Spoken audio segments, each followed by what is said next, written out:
So what's up mga idol, good day. So for today's video ay nandito tayo sa Yamaha Baler dahil dumating na ang ating order na throttle cable. So ayan mga idol, sinabay na nga rin natin na magpa-change oil gamit ang ating Yamalube oil ni Yamaha. So ayan, medyo nahirapan nga lang kami mga idol dahil napakaraming flarings ng ating si Alpha. So pinaltan na nga rin natin pala mga idol ang filter dahil kasabay ito kapag nagpapa-change oil. So shout out nga pala kay Idol na gumawa ng ating motor. At pagkatapos nga mga idol ay sinunod na namin ang throttle cable. So ayan, binabaklas na ni Idol.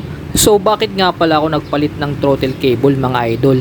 Dahil nung bumiyahe kami sa Dilasag ay medyo nahirapan ako, gawa nung umulan ay parang namamakat siya.